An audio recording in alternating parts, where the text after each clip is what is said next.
Bu artıq həm Azərbaycanda, həm də bütün dünyada təhsil sektoruna da sirayət edib. Artıq təhsil sektorunda da rəqəmsallıqdan və süni intellektdən, süni alətlərdən istifadə geniş yayılıb.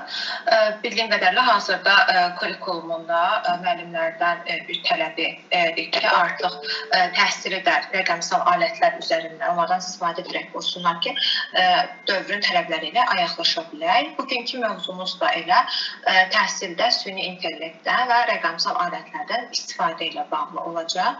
Mən indi istəyirəm ekran paylaşımı edim sizinlə.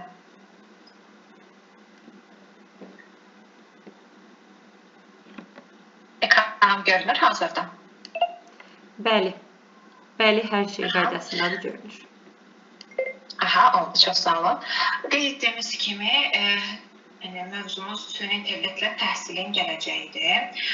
Biz istəyirik ki, ümumiyyətlə, təhsil sektoruna da süni intellektdən istifadə edərək həm müəllimlər üçün bu işi bir qədər rahatlaşdıraq, asanlaşdıraq, həm onlara kömək edək, həm şagirdləri dövrün tələbləri ilə ayaqlaşdıraq.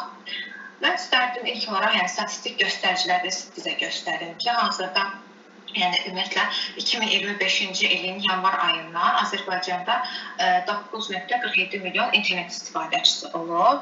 Məsələn, Bakı şəhəri üzrə 99,1, Naxçıvan Muxtar Respublikası üzrə 94,2, Abşeron Xızı İqtisadi rayonu üzrə 98,4 faizində rəqəmsal alətlərdən, ümumiyyətlə internetdən istifadə olunub ki, bu digər bölgələrə nisbətən ən çox göstəricilərdir. Ümumilikdə isə etdiyimiz kimi əhalinin 90,5% internetdən istifadə edir. Bu da artıq belə demək olar ki, böyük bir göstəricidir ki, yəni əhalinin artıq yarısından çox, belə deyim, tamamilə əks etdirən bir faizdir. Ümumiyyətlə, bəs internetdən nəyə görə istifadə olunub? 2025-ci ildə əldə olunan nəticələrə əsasən burada göstəriciləri sizinlə bölüşüm. Məsələn, əlaqə yaratmaq üzrə insanlar əsas 48,2%, əmtəə və xidmətlərin sifarişi və ya satışı üzrə 9,7%, sağlamlıqla əlaqədar 8,4%, əmtəə və xidmətlər haqqında idman, işlə bağlı məlumatlar axtarmaq 35,1%. Mən burada diqqətinizi təlim və təhsilə çəkmək istəyirəm ki, digərlərinə baxanda ən aşağı faiz təlim və təhsildədir, hansı ki 6,2%-dədir. Bu da internet istifadəsinin təlimə və təhsilə olan istifadəsinin çox aşağı olduğunu göstərir ki, hazırda istifadəçilər internetdən təlim və təhsil üçün demək olar o qədər də istifadə etmirlər. Bu da həqiqətən çox aşağı bir göstəricidir. Ümumiyyətlə, təhsildə süni intellekt bəs nə üçün lazımdır? Belə deyim, ümumiyyətlə, süni intellekt, məsələn, belə bir ifadə var hazırda, çox geniş yayılmış bir ifadədir ki, süni intellekt işimizi əlimizdən alacaq, biz işsiz qalacağıq. Yəni, getdiyim bir çox təlimlərdə, iştirak etdiyim bir çox forumlarda bu fikirlə qarşılaşmışam. İstərdim bununla bağlı öz fikrimi bildirim ki, məncə xeyr, süni intellekt bizim işimizi əlimizdən almayacaq. Belə deyim, süni intellekt bizim işimizi asanlaşdırmaq üçün yaradılan bir texnikadır. Yəni, çünki süni intellekt bir növ bizdən asılıdır əslində. Çünki ora inputu, yəni promptu biz daxil edirik, onu biz istifadə edirik, biz istiqamətlendiririk. Ona görə onun bizim işimizi əlimizdən almağı o qədər də real görünmür. Lakin onu bizim işlərimizi asanlaşdırmaq üçündür. Məsələn, süni intellektdən istifadə edərək biz təkrar işləri asanlaşdırırıq. Məsələn, ona asistent kimi istifadə etdikdə artıq sizin təkrar tələb edən işlərinizi artıq süni intellekt özü görür. Məsələn, mən özüm şəxsən süni intellekti e-maillərimə, daha sonra digər işlərimə artıq əlaqələndirmişəm. Mən özüm baxmasam belə, süni intellekt mənim orada təkrar tələb edən işlərimi özü yerinə yetirir. Mənim üçün bu işləri asanlaşdırır. Hansı ki, belə deyim, süni intellektdən istifadə etmədən ən azından bir günüm çəkəcək işləri süni intellektlə mən 3 saata, minimum 3 saata, 2 saata belə həll edə bilirəm. Və belə bir nüanslı, belə bir şey diqqətinizi çatdırmaq istəyirəm. Keçən dəfə iştirak etdiyim bir forumda belə bir statistika verilmişdi ki, normalda məqalələrin oxunması üçün, ümumiyyətlə onların yazılması üçün normalda 3 gün, minimum 3 gün vaxt tələb edirsə, süni intellektsiz, süni intellekt istifadə edərək onların yazılmasını hardasa təxminən 2 saata, bəli, 2 saata yerinə yetirmişdilər. Yəni, bu da demək imkan verir ki, süni intellekt bizim uzun vaxt tələb edən işlərimizi tez bir zamanda yerinə yetirir və bizim işlərimizi asanlaşdırır. Daha sonra təhsildə istifadə etdikdə, yəni qeyd etdiyim təkrar işləri asanlaşdırır, şəxsi dəstək imkanı yaradır. Yəni, burada artıq müəllim sırf olaraq pedaqoji və motivasiya roluna fokuslana bilir. Digər texniki məsələləri, sənəd işlərini bəzən süni intellekt həyata keçirib, müəllim isə burada sadəcə fasilitator rolunda çıxış edir ki, şagirdlərlə birbaşa fərdi olaraq məşğul ola bilir, onlara dəstək ola bilir, motivasiya verə bilir. Digər artıq sənəd işləri olsun, bəzən dərslərin hazırlanması belə, proqramın hazırlanması belə süni intellekt bizim yerimizi görə bilir. Və məsələn, dərs materiallarını zənginləşdirir. Bir çox müəllimlə artıq tanış olmuşam və onlardan belə bir geri dönüş almışam ki, onlar süni intellektlə artıq öz dərs materiallarını da zənginləşdirirlər. Yeni suallar olsun, yeni materiallar olsun, yarada bilirlər. Yəni, burada artıq süni intellekt müəllimi əvəzləmək yox, onun yükünü azaltmaq üçün istifadə olunur. Daha sonra süni intellektin təhsildə funksiyaları biraz əvvəl də qeyd etdiyim kimi şagird üçün fərdləşdirilmiş plan hazırlayır, dərslərdə interaktivlik yaradır, data analizi edir və müəllim üçün vaxt qənaət edir. İndi bilmirəm, yəni soruşmaq istəyirəm əslində buradakı müəllimlərdən və siz ümumiyyətlə dərslərdə süni intellektdən istifadə edirsiniz.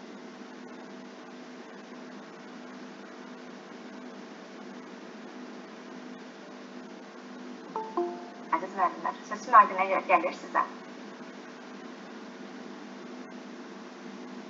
Bəli, aydındır, gəlir. Buyurun müəllimlər, fikriniz varsa bildirə bilərsiniz səsli və yazılı formada.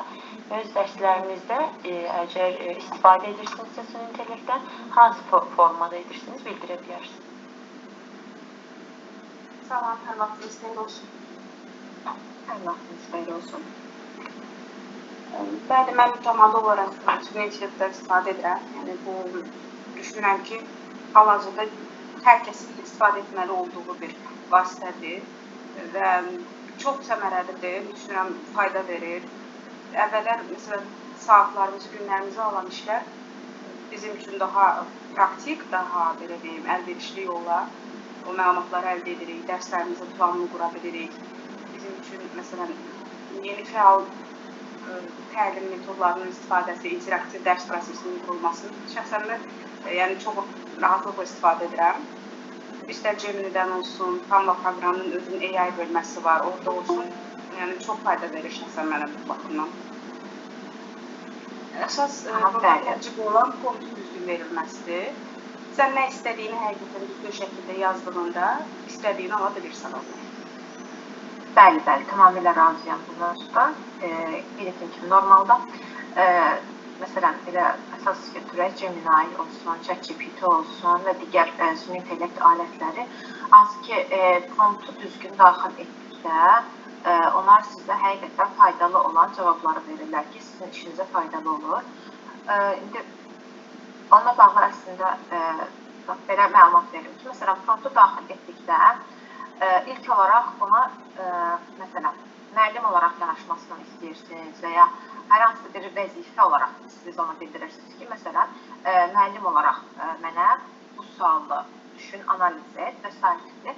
promptları daxil edirsiniz və o həqiqətən də sizə faydalı olacaq, sizin işinizə yarayacaq cavabları verir. Normalda, belə deyək, bəzən alır ChatGPT-yə belə promptu yazdırıb və yenidən o promptu özünə göndərirlər. Bu, həqiqətən doğru bir yanaşma deyil. Yəni, çünki artıq orada,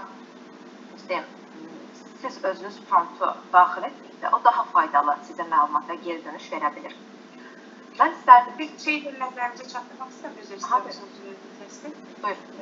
Sadəcə orada mən özüm, belə deyim, öz təcrübəmdən əsasən demək istəyirəm ki, sizin vurğuladığınız kimi, həm əvvəldə qeyd etməlisən ki, sənin auditoriyan hansı tələbələr, şagirdlər, ona uyğun olaraq dənə tədqiq eləsin. Həmçinin birbaşa da süni intellektin verdiyini də tam olaraq götürmək düzgün olur bəzən.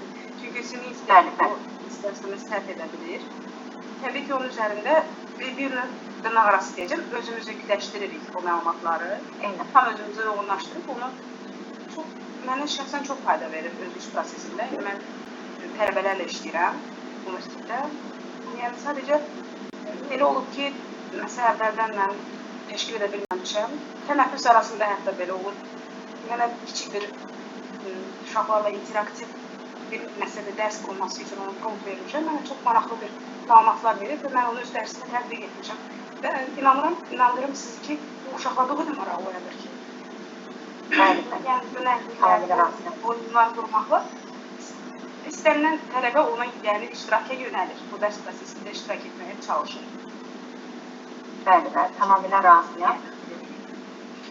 Hətta mən belə deyim, siz vurğuladınız ki, tələbələrlə işləyirsiniz. Məsələn, mən öz tələbə olduğum vaxtda 2020-2024-cü illərdə tələbə olmuşam və belə deyim, biz artıq bitirənə yaxın süni intellekt yarandı. 2022-2023-cü illərdə süni intellekt daha belə fəal oldu.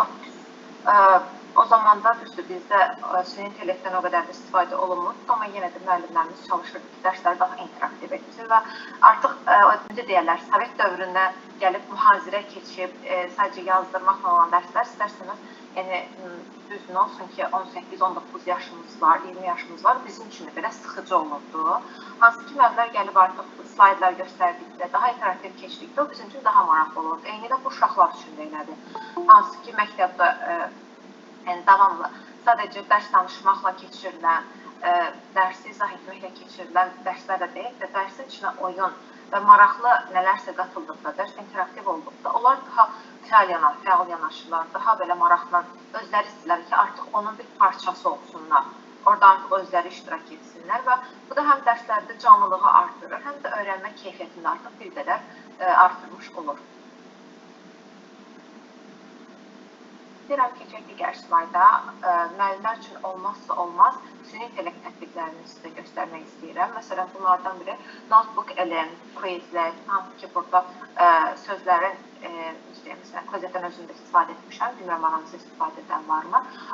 Quizletdə, məsələn, mən ən çox hansı funksiyasına istifadə edirdim, kağız kimi olur, kartlarda sözün özü və arxasında da mənası olur. Bununla da onlarda, məsələn, şagirdlərdə, tələbələrdə, xaricdə məsələn, mən daha çox istifadə edirdim. Sözlərin mənalarını daha yaxşı öyrənməyə kömək edir. Bunu hətta səhv etmirəmsə, riyaziyyat fizika üçün də istifadə edilirdi. Canva, ChatGPT, ClassDojo, Google for Education və yeni bir süni intellekt tətbiqi ilə sizi tanış etmək istəyirəm. Bunun adı Dapti-dir. Dapti adı adaptiv təhsildən gəlir, yeni yaradılmış süni intellekt tətbiqidir. Dapti haqqında bir qədər məlumat verim. Dapti.az Azərbaycan təhsil sisteminə uyğun yaradılmış süni intellekt texnologiyası dəstəklənən onlayn bir təhsil platformasıdır.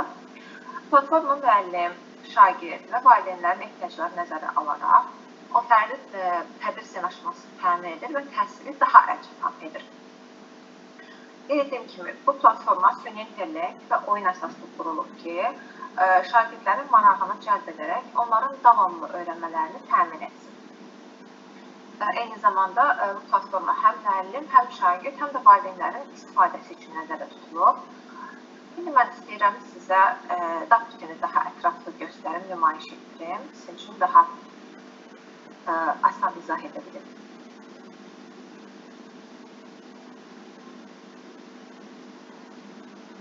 Ekranım görünür hazırda.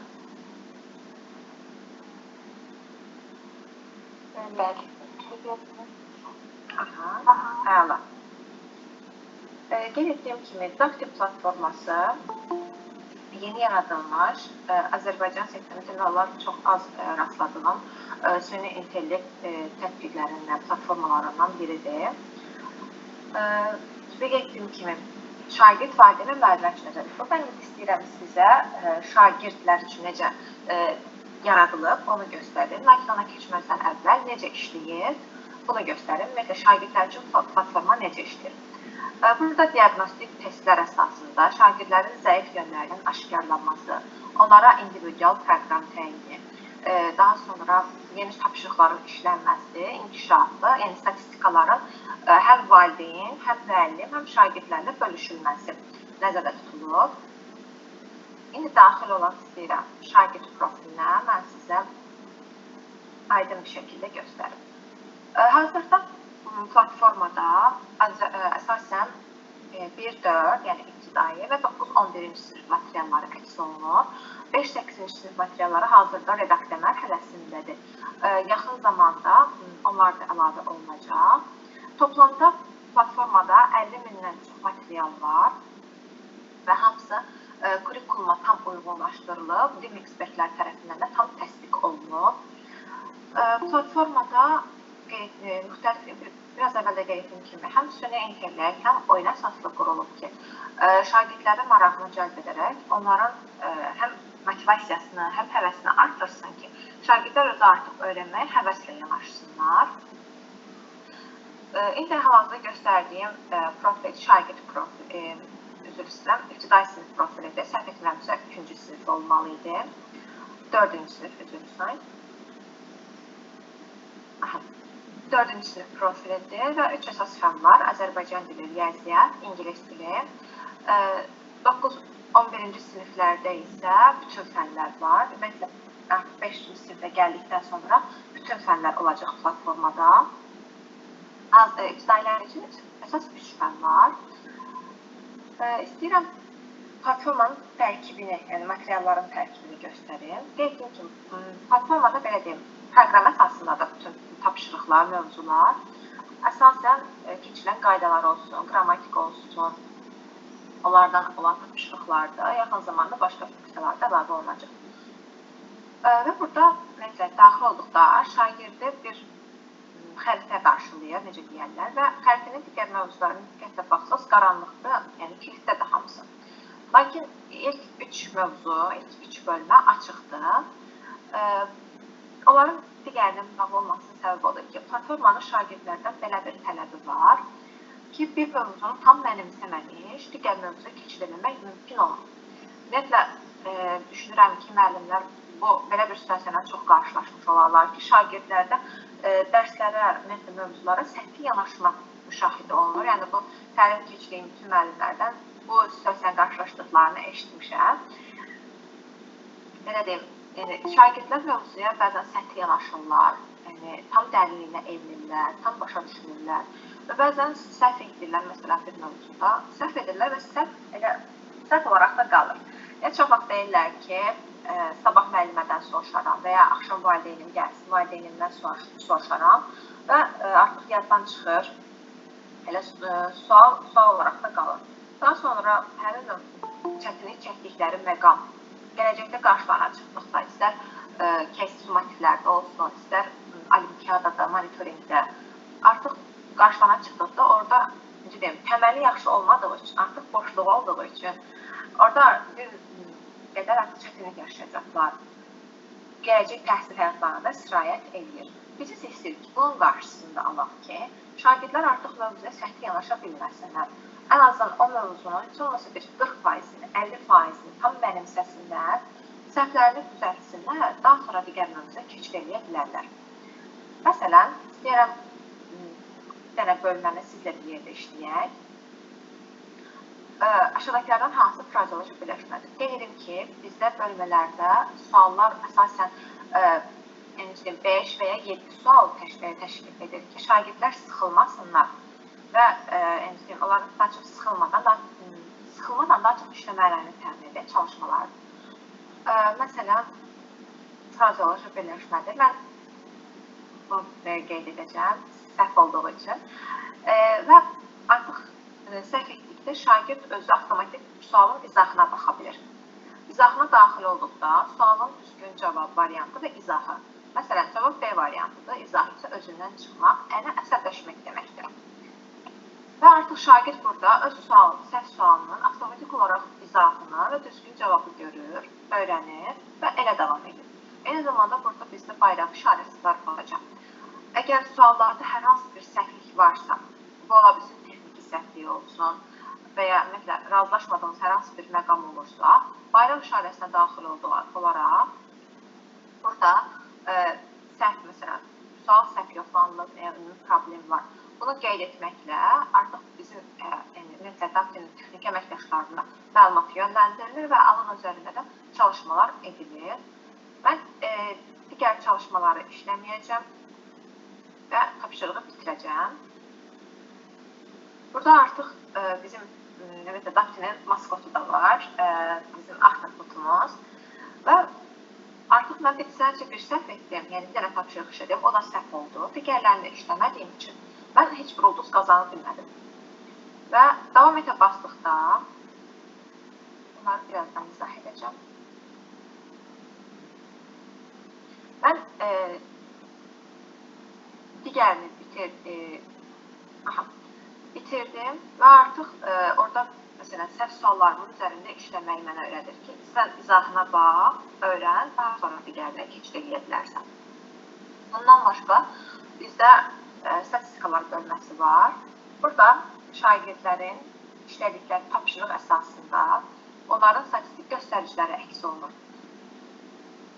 Güclü, zəif yanları, məsələn, burada artıq istəyərəm, məsələn, Azərbaycan dilini göstərim, ətraflıqla. Mən Azərbaycan dilindən fərd və toplum bölməsini zəif işləmişəm, səhvim çoxdur və buna görə artıq mənim göstəricim də zəifdir. Burada artıq şagirdlər, valideynlər və müəllimlər də eləcə şagirdin səhv olduğunu, gücü zəif olduğu nöqtəni, hansı ki, orada artıq çətinlik çəkir, statistik olaraq, yəni konkret görə bilirlər ki, hansı mövzuda, hansı fəndə bu şagirdin çətinliyi var, zəifliyi var. Və artıq o həm valideynlərin, həm müəllimlərin işini bir qədər rahatlaşdırır ki, artıq aydın şəkildə hansısa fərdi yanaşaraq görə bilirsiniz ki, fərdənin hansı mövzuda çətinliyi var. Artıq sonra fərdi yanaşma göstərib tətbiq edə bilirsiniz. Ümumiyyətlə, bura qədər sual olan var.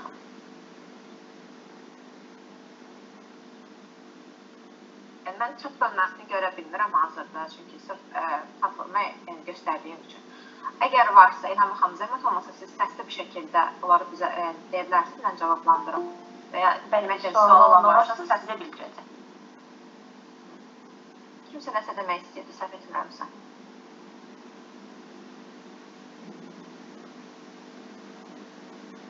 Yoxsa o zaman davam edə bilərəm. Qeyd etdiyim kimi, platforma eyni zamanda şagirdlərin marağını cəlb etmək üçün qurulub ki, məsələn, bunlardan bəzi funksiyalar var. Bunlardan biri ardıcıllıq alovudur, yəni striklərin olmağıdır. Gördüyünüz kimi, orada may ayının təqvimidir və bu təqvimdə bir neçə gün, yəni ard-arda olmayacaq şəkildə bir neçə gün alovlar var. Bu, mənim platformaya daxil olub, tapşırıq işlədiyim günləri göstərir ki, mən may ayı ərzində nə qədər daxil olmuşam və tapşırıq işləmişəm. Yəni, belə deyim, şagird platformaya daxil olub, tapşırıq işlədiyi hər gün üçün bir alov qazanır. Və artıq digər günlər daxil olmadıqda alovları qazanmamış olur. Bu da, ümumiyyətlə, belə deyim, əsasən də bu icra səhvləri daha çox müşahidə olunur ki, şagirdlərdə belə bir xüsusiyyət var ki, aşağı yaş qruplarına daha çox onlar sahib olduqlarını itirmək və ya paylaşmaq istəmirlər. Və platformadan istifadə edən şagirdlərdə də bu hal müşahidə olunur. Onlar artıq istəyirlər ki, məsələn, may ayı təqvimində artıq hər gün üçün onların alovları olsun. Onları itirməsinlər. Və burada artıq şagirdlər özləri bir motivasiya ilə daxil olurlar. Yəni, ən azından çalışırlar ki, bir tapşırıq belə işləsinlər ki, onlar alovlarını qazansınlar. Bu da artıq kiminsə təkidi olmadan və ya kiminsə baskısı olmadan şagirdin daxil olub tapşırıq işləməyinə gətirib çıxarır. Və indi bilmirəm, bəlkə aranızda bilən olar ya yox. Bu funksiyadan, bu hilədən belə deyim, TikTokda istifadə edir hazırda. Çünki istəyir ki, istifadəçilərini özünə bağımlı hala gətirsin ki, onlar alovları itirməsinlər və platformanın deməklə işləyiş belədir ki, daxil olursan ki, mən alovumu itirməyim, bu ən azından bəlkə 1 dəqiqə və ya 10 saniyə çəkəcək bir şeydirsə, siz artıq orada vaxtınızı itirmiş olursunuz. Yəni, bir də baxırsınız ki, artıq 2 saatda siz tətbiqdəsiniz. Biz isə bunu istəyirik ki, daha faydalı bir şey üçün istifadə edək ki, şagirdlərin, istifadəçilərin marağını cəlb edərək, ən azından bu zamanı daha səmərəli şeylər üçün istifadə edə bilsinlər. Bundan başqa platformada liderlər cədvəli funksiyası da var. Liderlər lövhəsi necə işləyir? Məsələn, platformaya daxil olub, tapşırıq işlədikdən sonra şagirdlər müəyyən xallar qazanırlar. Yəni, necə deyək, onlar nə qədər çox düz cavab olsa, qazandıqları xal sayı da o qədər çox olur. Və adları liderlər cədvəlində o qədər də yuxarıya qalır. Məsələn, bir dəfə tapşırıq işləyir, adı 25-24-cü yerdədirsə, növbəti dəfə tapşırıq işlədikdə və düz cavab açıq olduqdan sonra adı qalxır, tutaq ki, 20-yə, 20-dən 15-ə və belə-belə qalxa-qalxa gedir. Bu da artıq aylıq bir yarış olaraq təşkil olunur ki, bu aylıq bir yarışdır. Və yarışın məsələn sonuna artıq 3 saat qalıb ki, birazdan ay tamamlanacaq və yarış bitəcək. Qaliblərə isə hədiyyələrimiz göndəriləcək. Yarış qaliblərinə ən çox xal qazanan ilk 3 şagirdə platforma tərəfindən hədiyyələr olur. Planşet, ağıllı saat, qulaqçıq və ya şagirdin istədiyi xüsusi bir şey varsa, bu adaptiv şirkəti, yəni platforma tərəfindən şagirdə hədiyyə olaraq göndərilir. Məsələn, adaptiv əməkdaşları məktəblərə gedir və qazanan şagirdlərə hədiyyələrini göndərir. Əgər rayonda qalırsa və ya ümumiyyətlə məsafə uzaqdırsa, getmək gəlmə təşkil oluna bilmirsə, biz onlara adaptiv hədiyyələri poçt vasitəsilə göndərir, təqdim edir və ya məktəbə də gedirlər. Burada artıq şagirdlər xüsusi bir motivasiya ilə işləyirlər ki, yəni ay sonunda onları qazanacağı bir şey olacaq. Planşeti olsun, biraz əvvəldə qeyd etdim, 3 dəqiqələr olsun və s. Və ümumiyyətlə belə deyim, platform olaraq onu düşünürlər, yəni onu istifadə yaratmağa, aşılamağa çalışırıq ki, yəni sən bir şey qazanmaq istəyirsənsə, onun üçün əmək sərf etməlisən. Yəni, deyim, bir dənə arkadaşlar halva deməklə ağız şirin olmaz. Yəni, əgər sən bir şey qazanmaq, həqiqətən əldə etmək istəyirsənsə, onun üçün ən azından bir müddət ciddi səy göstərməlisən, əmək sərf etməlisən ki, sonunda həqiqətən də onu qazana bilərsən. Bunu da artıq şagirdən aşağı yaşlardan öyrətməyə, aşılamağa çalışılır ki, gələcəkdə bu düşüncə gələcək həyatlarında da istirahət eləsin və gələcəkdə də artıq bir şeylər üçün, sevdikləri bir şeylər üçün həqiqətən də əmək sərf eləyə bilsinlər. Ümumiyyətlə, şagird profili ilə bağlı demək olar hər şey dedim. Ümumiyyətlə, sual olan var şagird profili ilə bağlı. Qaranlıq qalan, fikirləriniz, rəyləriniz.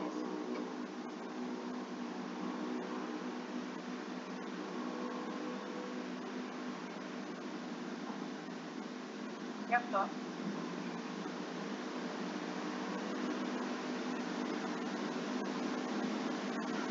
Aydın o zaman. İstəyirsinizsə mən keçid edeyim müəllim profilinə.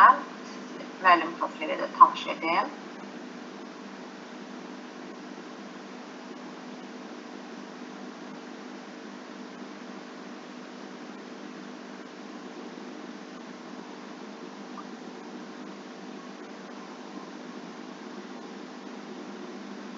Gördüyünüz profil müəllim profilidir.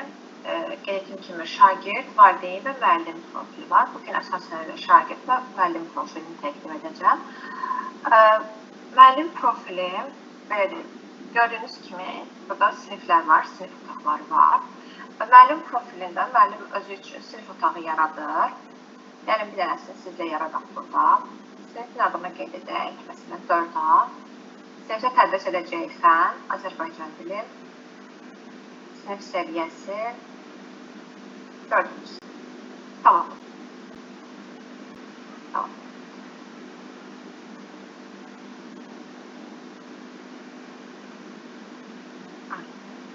Gördüyünüz kimi sinif otağı yaradıldı. Adı 4A-dır və hazırda sinif otağında şagird yoxdur. Şagird əlavə etmək üçün burada belə bir funksiya var. Şagird əlavə etmək. Daxil olduqda sizə bir link göndərilir. Siz linki kopyalayıb platformadan istifadə edən və profili olan şagirdlərə yönləndirirsiniz. Onlar bu link vasitəsilə sizin sinif otağınıza daxil ola bilirlər. Sinif otağına daxil olduqdan sonra məsələn, burada artıq bir nəfər şagird var. Sinif otağına daxil olduqdan sonra siz burada artıq şagirdlərinizə saydan heç bir önəmi yoxdur. Yəni, 1 də ola bilər, və s. Siz burada şagirdlərinizə özünüz tapşırıqlar yönləndirə bilirsiniz. Hətta imtahan şəraiti belə yarada bilirsiniz. Tapşırıqlar bölməsinə daxil olduqda, məsələn, burada müxtəlif tapşırıqlar göndərə bilirsiniz. Məsələn, tutaq ki, artıq qarşınızda KSG-yə yaxınlaşır və istəyirsiniz ki, şagirdləriniz KSG-yə nə qədər hazırdır, onu yoxlayasınız. Siz daxil olursunuz tapşırıq təyin et bölməsinə, orada sertifikat seçin. Mövzusun bölməsindən, məsələn, o bölmədən seçirəm. Fən, ingilis dili, sual növü, hamısı. Burada özünüz seçilə bilirsiniz. Qapalı suallar, açıq suallar və s. Mən hamısını seçirəm və sual sayını özünüz müəyyən edə bilərsiniz ki, ən çox nə qədər sual sayı olsun. Mən 7 sual eləyəcəm və burada artıq siz özünüz mövzunu seçə bilirsiniz. Məsələn, birinci unitin alt bölmələrini və ya SSR 1 alt bölməsini seçə bilərsiniz və unitin bütöv seçə bilərsiniz. Yönəltə bastığınızda sertifikat, məsələn, tapşırıq adında KSG, son tarix təyin edə bilərsiniz istəsəz. Məsələn, bugün ayın 31-idir, son tarix olsun ayın 1-i. Və test müddəti istəsəz təyin edə bilirsiniz. Məsələn, 1 saat olsun və ya 45 dəqiqə. Mən limitsiz təyin edəcəm və göndəri basıram. Burada artıq siz özünüz sualları da yoxlaya bilirsiniz, təyin edə bilirsiniz. Məsələn, əgər sualı dəyişmək istəyirsinizsə, sualı dəyiş və ya sualı sil bölmələri var ki, siz orada artıq sualları özünüz təyin edə bilirsiniz. Digər suallarda özünüz yoxlayırsınız və daha sonra təsdiqlə. Təsdiqləni basdıqdan sonra seyf otağına tapşırıq yönləndirilir və tapşırıq var. Məsələn, kesildi. Hazırda davam edir. Bitmə tarixi ayın 1-idir. Burada artıq şagirdlər tapşırığı işlədikdən sonra siz onların nəticələrini görə bilirsiniz. Yenə statistik göstəricilərini görə bilirsiniz ki, artıq burada siz şagirdlərinizin, məsələn, KSG-yə və ya monitorinqə nə qədər hazır olduğunu aydın bir şəkildə özünüzü görə bilirsiniz. Düşünürəm ki, müəllim profili ilə bağlı da bu qədər. Elmi olan hamısını dedim. İndi istərdim sözü verim müəllimlərə. Platforma ilə bağlı nə düşünürsünüz? Ümumiyyətlə, təklifləriniz, iradınız varmı, sualınız varmı? Bunları eşitmək istərdim ki, daha sonra artıq təlimi digər yansın, sual-cavab üzərində. Zəhmət olmasa, mümkün qədər aktiv olaq ki, yəni, suallarınızla, təkliflərinizlə belə davam edək digər yarısına.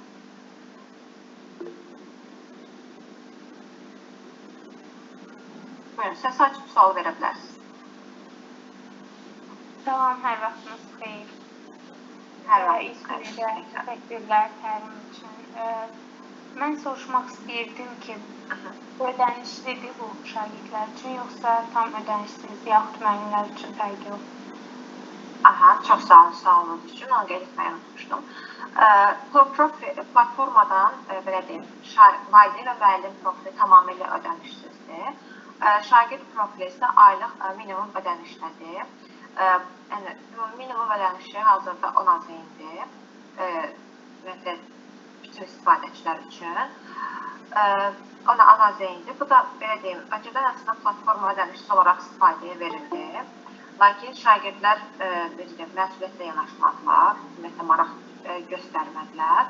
Həm bunun üçün ki, onlar daha məsuliyyətlə yanaşsınlar, həm də müəllim haqqlarının qorunması üçün suallar ödənişli şəkildə, şagird profili ödənişli şəkildə istifadəyə verildi. Aydındır, çox sağ olun. Buyurun, siz sağ olun. Axşamınız xeyir. Hər vaxtınız xeyir olsun, çəkirəm. Buyurun. Bir sualım vardı. Ümumiyyətlə, bu platformada şagird məsələn, tutaq ki, qoşulmadan müəyyən bir tapşırıqlar hazırlayır. Onun linkini WhatsApp-a göndərə bilərsiniz, yəni WhatsApp-da bir şagird qrupuna. Yoxsa mütləq belə platformada şagird iştirak eləməlidir, yəni tapşırığı yerə mi görməlidir? Aha, bəli, belə deyim. Platformada şagird profilində qeydiyyatdan keçməyən şagirdlər sualları görə bilmirlər. Daxil ola bilirlər, hesab yarada bilirlər.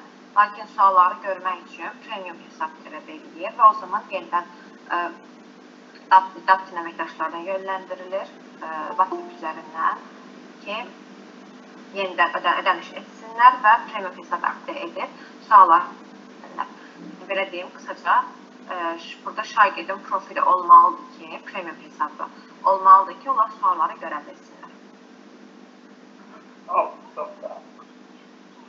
Axşamınız xeyir olsun. Mənim bir sualım var idi. Axşamınız xeyir olsun. Bəli, buyurun. Mən bir qədər gec gəldim, qoşuldum. Bilmək istəyirəm ki, Dapt bu hər hansı bir kurs üçündürmü, yoxsa sırf məktəb üçündürmü, ilk otaqlarıdır, bu nə üçün bir təsdiq edə bilərik bunun belə bir sistemi? Aha, belə deyim, çox sağ olun Könül xanım. Ümumiyyətlə, Dapt platformada bir kurs kimi deyil, sadəcə təhsilə dəstək məqsədi ilə müəllimlərə də, şagirdlərə də dəstək məqsədi ilə yaradılan süni intellekt və oyun əsaslı qurulan bir platformadır. Məsələn, bu platformada proqram əsasında keçirilən mövzular olur, tapşırıqlar olur. Şagird daxil olur, tapşırıqları işləyir ki, həm keçirilən mövzunu təkmilləşdirsin özündə, yenidən yaddaşına həkk etsin, həm də artıq güclü, zəif cəhətlərini öyrənsin. Bunu gördüyünüz müəllim profilidir və burada siz şagirdlərinizi əlavə edərək onlara tapşırıqlar yönləndirə bilirsiniz və bunun sayəsində siz də görə bilirsiniz ki, şagirdlərinizin güclü, zəif cəhətlərini hardadır, hansı mövzuda çətinlik çəkirlər. Bunu platformadan istifadə edənlər, məsələn, şagirdlər, özü, valideynlər və müəllimlər də görə bilirlər. Bu platformanı əldə etmək ödənişlidirmi? Şagird profili sadəcə ödənişlidir, aylıq sadəcə 10 azayın təşkil edir. Amma valideyn və müəllim profili tamamilə ödənişsiz şəkildə istifadə olunur. Çox sağ olun. Buyurun, mən təşəkkür edirəm. Məsələn, artıq önümüzdən yay gəlir, dərs proqramı artıq demək olar ki, bitir. Məsələn, buradan istifadə edərək müəllimlər yay tətili ərzində şagirdlərinə yay tapşırıqları göndərə bilirlər ki, onlar, məsələn, özünüz də yaxşı bilərsiniz ki, şagirdlər yay tətili ərzində çox nadir hallarda kitabı açıb təkrar edirlər, öyrənirlər. Və burada artıq, məsələn, müəllimlər özləri istəyirlər ki, yay tapşırıqları göndərsinlər ki, şagirdlər maraqla da olsa, artıq özləri həvəslə yanaşaraq yay tətili ərzində keçirilən materialları unutmasınlar. Buyurun, Şahmar müəllim, əl qaldırmışsınız. Salam, hər vaxtınız xeyir olsun. Əvvəla təlim üçün sizə təşəkkür edirəm. Mən bilmək istəyirəm ki, bu proqramı həm kompüter, həm də telefon vasitəsilə istifadə etmək mümkündür, yoxsa ya ancaq kompüter olmalıdır, ya da ancaq telefon? Aha, belə deyim, hazırda platforma da tətbiq olaraq deyil, yəni Play Store-da yoxdur hazırda və istənilən cihazdan daxil olmaq mümkündür. İstər telefon, planşet, kompüter, istənilən cihazdan daxil olmaq mümkündür. Google browserindən dapt.az-da daxil olmaq mümkündür. Təşəkkür edirəm. Mən təşəkkür edirəm, buyurun.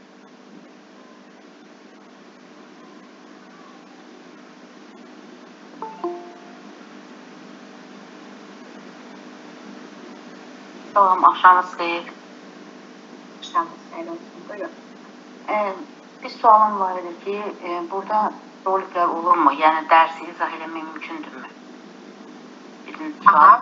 Elə bir hissə varmı ki, orada misal üçün birinci dərsi başa salansın, sonra suallar gəlsin. Yoxsa ancaq tapşırıq yönümlüdür. Bir də ki, digər bir sualım da, bu misal üçün artıq təzə qutaran və yaxud yəni bir şagird sərbəst şəkildə özü daxil olub testlərə cavab verib nəticələrinə baxa bilərmi? Belə bir funksiya varmı? Yoxsa mütləq məktəb tipindən müəllimin nəzarəti ilə valideyn bir sizdən də 10-11-ci sinif sərbəst artıq tələbələrdir. Onlar sərbəst şəkildə onlar özləri daxil edib, ödənişi edib, üstünə testlərə cavab verə bilərlər. Belə bir şey varmı? Aha, əlbəttə. Birinci sualınızı cavablandırım. Üzrlüsən, birinci sualınız necə idi, unuttum. Videoroliklər, yəni dərsi izah edəcək hər bir hissə varmı? Aha, çox sağ olun, üzrlüsən, bir anlıq unuttum, sualınızı. Belə deyim, hazırda yoxdur, lakin qısa zamanda ümumiyyətlə mövzu izahları əlavə olunacaq platformaya. siz dediyiniz kimi öncədən mövzu izahları olacaq, daha sonra da həmin mövzuya aid tapşırıqlar əks olunacaq. Hazırda bunun üzərində çalışmalar gedir.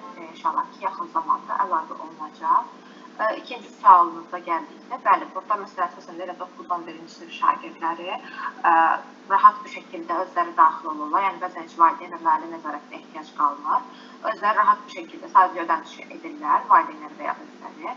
Ödənişi etdikdən sonra profil yaradılır onlara və onlara daxil olub tapşırıq işləyə bilirlər. Onu da qeyd edim ki, buradakı suallar bilim ekspertləri tərəfindən təsdiq olunmuş suallardır. Hansı ki, NANDA və ya digər nəşriyyatlar, yəni bir qədər nəşriyyatların materiallarında çoxsa və din tərəfindən də təsdiq olunub. Buradakı tapşırıqlarla əsasən də elə ən çox 9-11-ci sinif şagirdlər rahat bir şəkildə imtahanlara hazırlaşa bilirlər. Yəni, onlara da dəstək istifadə edə bilirlər. Çətinlik səviyyəsi qoyulubmu platformada? Belə deyim, əsasən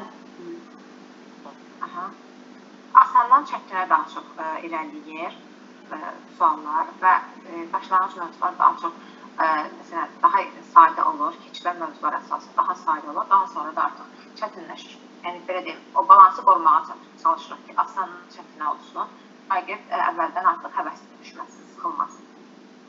Bir də müəllimlər özləri suallar verə bilərmi platformaya ki, belə bir suallar verilməsə daha yaxşı olar, misal üçün müəllim sizə təklif edə bilərmi sual? Əlbəttə. Ümumiyyətlə, belə deyim, nəşriyyatlar da yeniləndikcə platforma daxilindəki suallar da yenilənir və burada ümumiyyətlə biz DAPT ilə əməkdaşlıq etmək istəyən müəllimlərlə də artıq özləri yönləndirirlər və əlavə olunur. Çox sağ olun, təşəkkür edirəm. Mən təşəkkür edirəm, sualınız üçün. Üzr istəyirəm, bir sual vermək istəyirəm. Əlbəttə, buyurun. Platforması yalnız belə başa düşdüm ki, məktəb üçün nəzərdə tutulur da. Gələcəkdə belə bir ehtimal var ki, onu ali məktəblərdə tətbiq olunsun. Yəni, müəllim olmalı, nəsə yaratmalıdır, öz fənni ilə bağlı, öz ixtisası ilə bağlı. Belə bir şey mümkündürmü? Özü yaratsın, yəni. Çox sağ olun. Hazırda əsasən məktəb şagirdləri üçün nəzərdə tutulub. Yəni, daha çox, belə deyim, platforma hal-hazırda yeni yaranmış bir platformadır. Daha çox, yəni yeni daha çox aktivləşir və hazırda əsasən məktəb şagirdləri nəzərdə tutulub. Lakin hal-hazırda platforma üzərində çalışmalar gedir, yeni fikirlər də var. İnşallah istəyirik ki, gələcək yaxın zamanda platformanın fokusunu bir qədər genişləndirək. Hansı ki, burada artıq müəllimlər özləri üçün istifadə edə bilsinlər. Daha sonra siz dediyiniz kimi tələbələr də istifadə edə bilsinlər. Məktəb müəllimləri, universitet müəllimləri də özləri üçün istifadə edə bilsinlər. Mən təşəkkür edirəm, buyurun. Bir də ki, bu proqram vasitəsilə məsəl üçün hər hansı bir PDF-i indirmək ya da dərs materialını indirib saxlamaq mümkündür. Hazırda təsdiq elə bir funksiya yoxdur. Yəni, platforma daxilindəki sualları verirsiniz də, düzdür? Bəli, məsəl üçün saxlayıb bir neçə gündən sonra yenidən baxmaq mümkün olsun. Deyilin, hazırda elə bir funksiya yoxdur, təsdiq, yəni PDF kimi və s. indirmək mümkün deyil. Sadəcə, əgər şagirdlər işləyibsə tapşırıqları, daxil olub keçilən şagirdlərin işlədiyi tapşırıqları götürürsünüz. Yalnız sualları. Təşəkkür edirəm. Mən təşəkkür edirəm.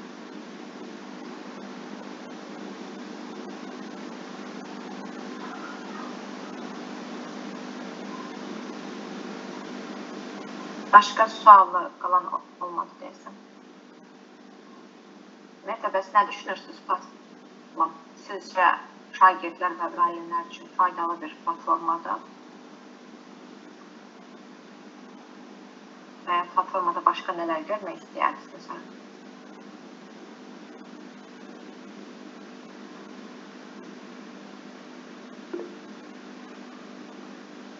Buyurun. Mən hesab edirəm ki, artıq süni intellekt, yəni yavaş-yavaş həyatımızın vacib sahələrindən birinə çevrilir. Yəni, müxtəlif sahələrdə süni intellektdən istifadə olunur. təhsildə də bu qaçınılmazdır. Yəni, qabaqcıl olmaq lazımdır təhsildə. Mütləq bu tətbiq olunmalıdır ki, şagirdlər zamanla bir növ ayaqlaşa bilsinlər. Təbii ki, yeni platformadır yəqin ki, zamanla müəyyən parametrlər daha da inkişaf edər. Yəni, daha da gözəl səviyyədə olar. Məncə lazımdır. Təşəkkür edirəm düşüncəniz üçün.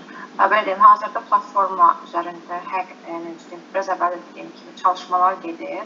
Yəni, çalışırlar ki, platformanı daha da təkmilləşdirsinlər, inkişaf etdirsinlər ki, həm daha səmərəli, daha faydalı bir hala gəlsin, həm də artıq daha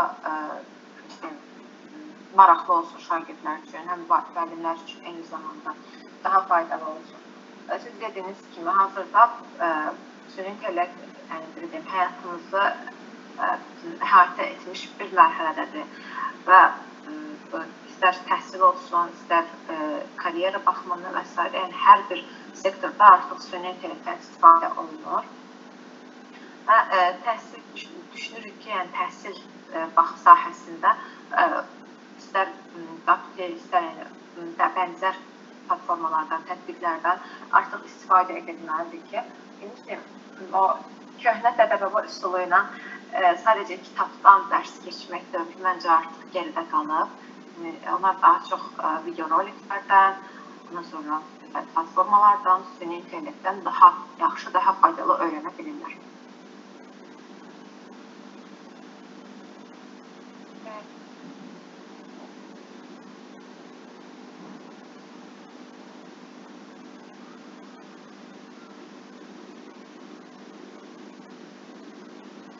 Başqa sual getir.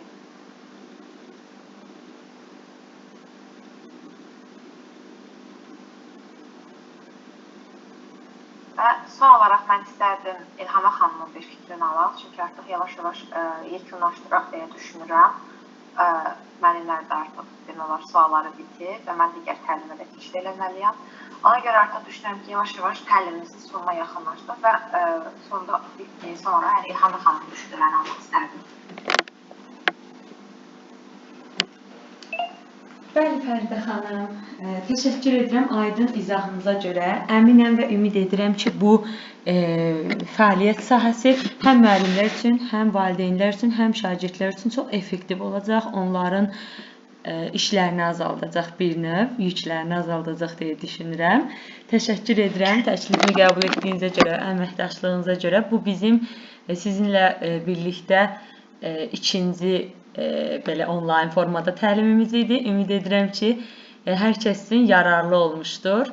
Təkrar qeyd edim ki, hər kəs aşağıda ad soyadını bir də əlaqə nömrəsini qeyd etsə, sevinərəm ki, bu bayaqdan izah etdiyimiz mövzu haqqında sizlərlə belə aydın formada da əlaqə saxlamaq mümkün olsun. Fəridə xanım, buyurun. Mən təşəkkür edirəm İlhama xanım yenidən dəvətiniz üçün. İnşallah ümid edirəm ki, bu əməkdaşlığımız daimi olar, yəni davamlı olar. Və artıq daha sonra yeni təlimlərdə də sizinlə görüşmək, sizinlə əməkdaşlıq etmək istəyərəm. Düşünürəm ki, yəni artıq məndən bu qədər. Bu arada İlhama xanım, təlim rekord olunur da, düzdür?